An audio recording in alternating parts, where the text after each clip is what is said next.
নমস্কার বন্ধুরা, আজ আমি কাঁকরোল দিয়ে এমন একটা মশলাদার ফ্রাই বানিয়ে দেখাবো যে একবার খেলে বারবার খেতে ইচ্ছা করবে। গরম ভাতের সঙ্গে দারুণ লাগে। তাহলে চলুন একদম শুরু থেকে দেখে নিই কীভাবে সহজে বানাবো। তো দেখো বন্ধুরা, আমি কাঁকরোল নিয়ে নিয়েছি আর এই কাঁকরোলগুলোকে এবার কেটে নেবো। তো দেখো, আমি সামনের দিকটা আর পেছন দিকটা কেটে বাদ দিয়ে দিয়েছি। দিয়ে এবার আমি এই কাঁকরোলগুলোকে লম্বা লম্বা করে কেটে নিচ্ছি। তো বন্ধুরা, তোমরা চাইলে গোল গোল করেও কেটে নিতে পারো। তো আমি এটাকে লম্বা লম্বা করে কেটে নিচ্ছি। তো এইভাবে আমি বাকি সব কাঁকরোলগুলোকে কেটে নেবো। তো লম্বা লম্বা করে কাটলে ভালো লাগবে। গোল গোল করে তো ভাজার মতন, এটাও ভাজা অবশ্য। তো এটা কাঁকরোল মশলা ফ্রাই করব। তো ওই জন্য আমি লম্বা লম্বা করে কেটে নিচ্ছি। তো যে যেমনভাবে কাটতে পারেন কাটবেন। তো আমি এদিকে শিলনোড়া নিয়েছি।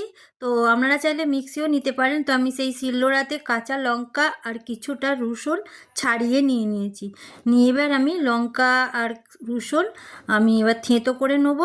তো দেখো, আমি থেঁতো করে নিচ্ছি শিলনোড়া দিয়ে। তো মিক্সিতে দিলে কি হবে, এটা পুরোটা বেটে যাবে, মানে একদম মিহি বাটা হয়ে যাবে। আমি তো এটা মিহি বাটবো না, আমি জাস্ট একটুখানি থেঁতো করে নেব। তো থেঁতো মানে যাতে একদম মিহি না বাটা হয়। তো দেখো, আমি এই পর্যায়ে বাটাটা রেখেছি। এটা বাটা বলা চলে না, এটা হচ্ছে থেঁতো। তো আমি এই পর্যাতেই করে নিয়েছি। নিয়ে একটা দেখো জায়গা নিয়েছি, সেই পাত্রেতে আমি তুলে রাখছি। তো এবার এদিকে দেখো তুলে সাইডে রেখে দিলাম। আর এদিকে আমি কিছু শুকনো মশলা নিয়েছি, যাকে বলে খাড়া মশলা। তো আমি একদম নিয়েছি কিছুটা গোটা ধনে, গোটা জিরে, গোটা মৌরি, গোটা কালো জিরে আর গোটা মেথি, আর তার সাথে নিয়েছি হিং। তো আমি যেই মশলাগুলোর নাম বললাম গোটা মশলা, সেগুলো আমি এখানে তেল গরম হয়ে গিয়েছিলো, তাতে আমি ফোড়নটা দিয়ে দিলাম। তো সব কটা ফোড়ন। তো বন্ধুরা, যখন গোটা ধনেটা দেবেন একটু হাতে করে ভেঙে দেবেন। আর এই যে ফোড়নটা দিয়েছি না, এটা একটু আচার আচার ভাবের গন্ধ বেরোবে। তো সেই তখন এই কাঁকরোলগুলো কেটে রেখেছিলাম, কেটে ধুয়ে পরিষ্কার করে রেখে দিয়েছিলাম, সেই কাঁকরোলগুলো এবার এইতে দিয়ে দেবেন।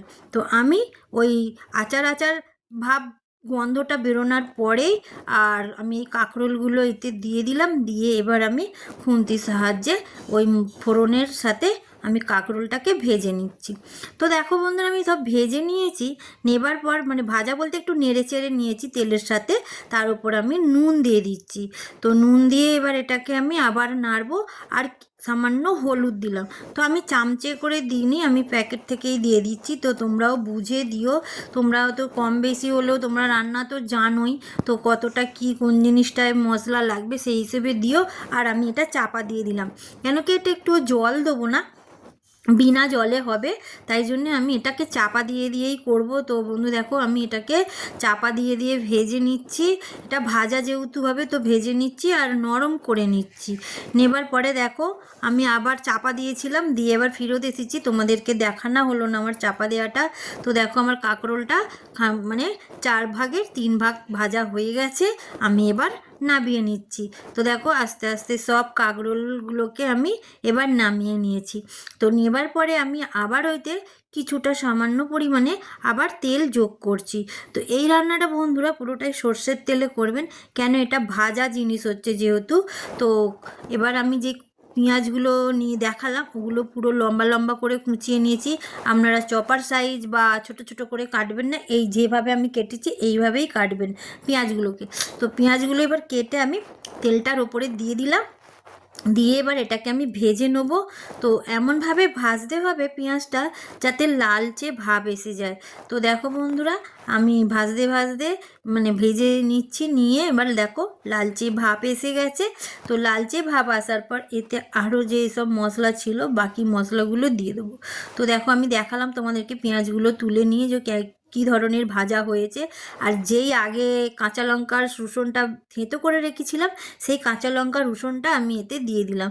তো বন্ধুরা, তোমরা যদি একটু বেশি ঝাল খেতে চাও, তো কাঁচা লঙ্কার পরিমাণটা তোমরা বাড়াতেই পারো। তো আমরা যেহেতু ঝাল খাই না বলে, তো আমরা কম কাঁচা লঙ্কা দিয়েছি। আর রসুনটা পরিমাণ মতন দিও। তো রসুন আর কাঁচা লঙ্কা দিয়েছিলাম পেঁয়াজের ওপরে, সেই রসুনের কাঁচা গন্ধটা বেরিয়ে যাবার পর ভালোভাবে ভেজে নিয়ে তার উপর যে কাঁকরোলগুলো আমি ভেজে রেখেছিলাম সেই কাঁকরোলগুলো আমি এই পেঁয়াজের ওপরে বন্ধুরা দিয়ে দিলাম, দিয়ে এবার নাড়াচাড়া করে নিচ্ছি। তো বন্ধুরা এই রেসিপিটা যদি তোমাদের ভালো লেগে থাকে লাইক শেয়ার কমেন্ট আর সাবস্ক্রাইব করতে ভুলবেন না। দেখো তারপর আমি আবারও হলুদ দিলাম, কেন আগেই কাঁকরোলে হলুদ দিয়ে রেখেছিলাম, কিন্তু আমি আবারও হলুদ দিচ্ছি। আর এইটা দিচ্ছি আমি লাল লঙ্কার গুঁড়ো, এটা ঝালওয়ালা লাল লঙ্কার গুঁড়ো। তো দুবার করে লঙ্কার গুঁড়ো দিয়ে লঙ্কা পড়বে বলে কাঁচা লঙ্কা আর গুঁড়ো লঙ্কা সেই হিসাবেই আমি কাঁচা লঙ্কাটা দিয়েছি। তোমরা যদি কেউ ঝাল ঝাল খেতে চাও বন্ধুরা তো একটু গুঁড়ো লঙ্কা দিতে পারো। তো আমি এবার দিচ্ছি ধনে গুঁড়ো। তো ধনে গুঁড়ো দেওয়া হয়ে গেছে, দিয়ে এবার সব মশলাগুলো যতবার আমি মশলা দিচ্ছি বন্ধুরা ততবার আমি মিশিয়ে নিচ্ছি। আবার আমি নুন দিলাম, কেননা এই নুনটা তখন দিয়েছিলাম কম হয়েছিল। তো বন্ধুরা একটু নুনটা টেস্ট করে দেখে নেবেন, কম বেশি হলে দিয়ে নেবেন। আর আমি চিনিটাও দিচ্ছি, চিনিটা এই মানে টেস্টের ব্যালেন্স আনার জন্য চিনিটা দেয়া। তো যারা চিনি খাও না তারা চিনি নাও দিতে পারো, চিনিটাকে স্কিপ করে যেতে পারো। তো আমি তবু দিলাম চিনিটা টেস্ট আনার জন্যে। দেখো এবার সব মশলা ভেজে নিয়েছি, আর দিয়ে দিচ্ছি এখানে চাট মশলা। তো বন্ধুরা তোমরা চাইলে আমচুর পাউডারও দিতে পারো, আর না থাকলে চাট মশলা বা আমচুর পাউডার না থাকলে তোমরা লেবুর রস সামান্য দিতে পারো। এটা একটু খাট্টা মিঠা হবে, তো খুবই ভালো লাগবে গরম ভাতের সাথে। এই কাঁকরোল ভাজাটা খুবই ভালো লাগে। তো দেখো বন্ধুরা আমি সব মশলা দেবার পর আমি ঢাকাও দিয়েছিলাম, আবার ঢাকনটা 5 মিনিট পর খুলে নিচ্ছি, কেন কি এটা আরও চাপা, যেই এক অংশ বাকি ছিল সিদ্ধ হতে সেটা চাপা দিয়ে দিয়ে আমি এক অংশ আবার সিদ্ধ করে নিলাম। তো এইভাবে পুরো ভেজে নিতে হবে বন্ধুরা। তো আমার এই রেসিপিটার নাম হচ্ছে মশলা কাঁকরোল ফ্রাই। তো মশলা কাঁকরোল ফ্রাই যদি তোমাদের ভালো লাগে বন্ধুরা তো লাইক শেয়ার কমেন্ট আর সাবস্ক্রাইব করবেন। আর পুরনো বন্ধু নতুন বন্ধু তোমাদেরকে অনেক অনেক ভালোবাসা। তো আমার এই কাঁকরোল ফ্রাই রেডি হয়ে গেছে, আমি এবার একটা পাত্রে তুলে নিলাম। তো টাটা বন্ধুরা, আমাকে কমেন্ট করতে ভুলবেন না আর আমার পাশে থাকবেন। ধন্যবাদ।